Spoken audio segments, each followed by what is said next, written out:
Уважаеми зрители, тази вечер ще ви среща с един много интересен човек. Той притежава умения, които го правят много атрактивен. 5! Рекордът ми е 5! Разликата между мен и моя гост е, че неговия рекорд е 93 210 удара, направен в продължение на 13 часа и половина. Също това е световен рекорд! Слушайте, уважаеми зрители, слушайте внимателно, няма да повтарям. По време на цялото интервю, този мой гост да отговаря на въпросите ми и да жонглира едновременно и да не позволява на топката да падне на земята, без да използва ръце. Това е особено трудно, тъй като жонглирането изисква пределна концентрация. По време на интервюто аз ще усложнявам неговите задачи.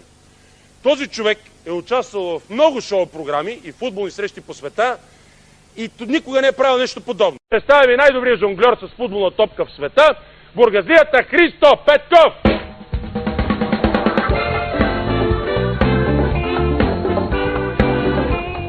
Можеш си седнал? Мога да седнал някакъв път, като ме домързи, мога и да легна. Добре, ела заповядай да седнеш тогава. За малко. Колкото време издържиш, тъй като аз ти поставих условие, че по време на цялото интервю всъщност ще трябва топката да не пада на земята. Правил ли си нещо подобно по принцип? Първи път. За първи път. А всъщност кога реши да се занимаваш с цялата тази история? Ти между другото така ли си ходиш у вас? Не, ходя да пазарувам. А? Ходиш да пазаруваш? Така си ходиш с топката.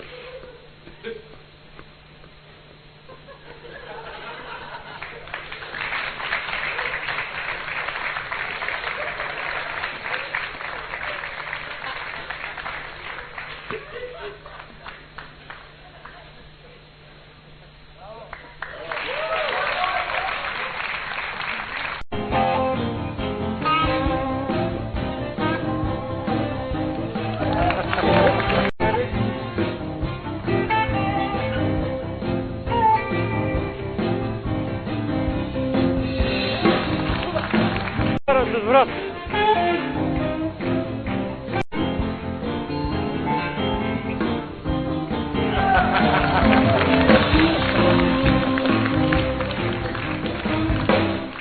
Абе, Слушам?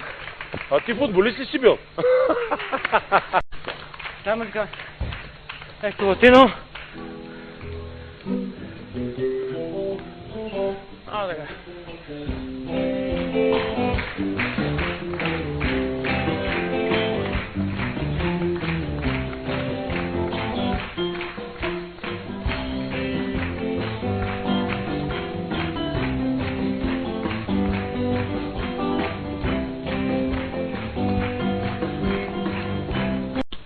По принцип, точно като моето шоу няма. Аз бях чул, че има някакъв поляк, който се опитва също да положи такъв рекорд за Гинес. Поляка е направил 5 км и 200 с глава, жонглирайки и изминавайки. А ти колко си направил? 6 км. 6 км.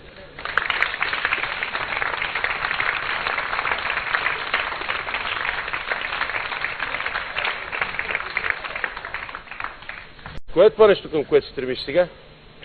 Нови 3 рекорда на Гинес или нов клуб, или нов спонсор. Има ли такива възможности? Има. Всичко е време.